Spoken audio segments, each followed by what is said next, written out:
Now, if you have any type of deductions, you can go in there to see any type of deductions. We're going to click enter myself. And these are just standard deductions like your Schedule A. So if you need to go in there and do anything, you can do that, but we're going to continue. Any other taxes that may apply, you're going to read through that information. If it does not apply, we're going to go continue. Payments and estimates screen, continue. All your miscellaneous forms are here. If you need any of those, I'm going to click continue. It's going to calculate your return for you. The next screen we're going to come to is your health care questionnaire. It's going to ask you if you have health insurance, if everyone in your household have health insurance. I'm going to click yes.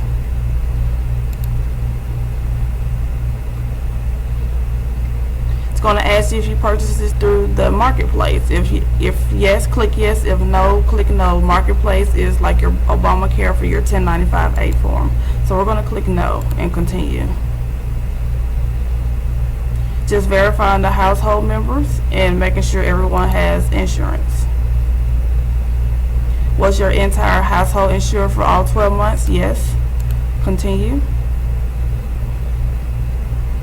Now it's letting you know that your federal is complete. Now if you have state information, you're going to go into your state side to complete the information on your state side. But we're going to continue to summary.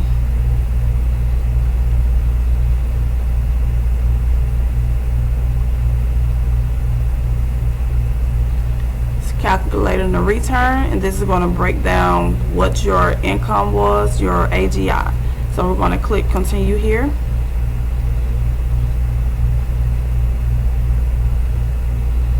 These are your due diligence questions. It's basically your 8867 form. So we're going to go ahead and answer these questions.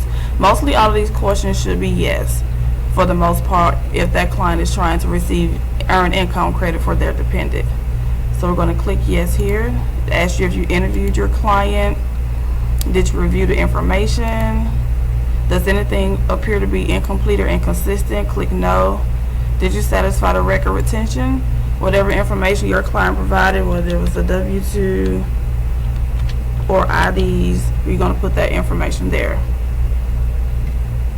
Click yes if they substantiated the eligibility to claim earned income credit. Did you ask if any credits were disallowed? Were any credits disallowed? No. Did you ask adequate questions to prepare a complete and correct 1040 or Schedule C? Is asking if anyone else could claim this child. Did you determine the eligibility for that dependent? Did the child reside with you? Have you determined if any other claim has been released to anyone else? Are all the answers correct on this form? Yes. Click continue.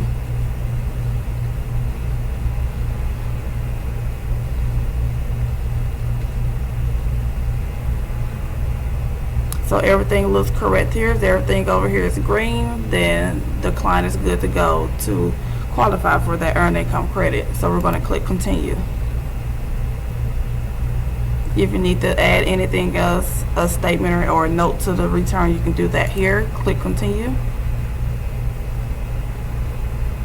And this is your e-file screen where you're going to select how that client wants to receive their refund. Now again, this is a demo account, so you won't see anything where they can use a bank product. So we're just going to select the paper check here. The prepared information is there. Whatever you're charging that client for the return, you put that, enter that amount there.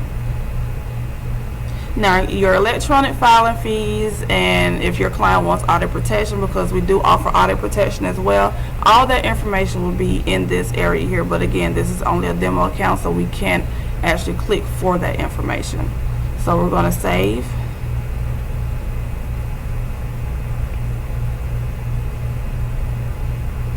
It's just letting you know that the client is not using a bank product, so to collect your fees up front. So we're going to go ahead and sign here. The client can sign the return electronically. You can use a mouse here. They can do initials, or if they want to do full name, they can do that as well.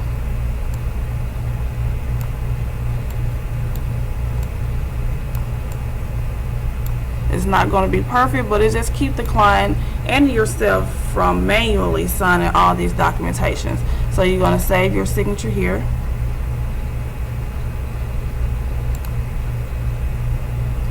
And the signature is saved here, and this is where you will set up your signature as a preparer, so you can do that as well. But just verify the information. It's going to break down that client's return, what that client's refund will be. If the return is complete, you're going to click complete here, and you see this invoice paid here. You're going to have to click that if that client is not using a bank product, but if that client is using a bank product, that invoice paid option will not be there. This breaks down the fees. So if you're ready to submit that return, you're going to have an option here that says save and transmit. And that's how you complete your return within 15 minutes using our software.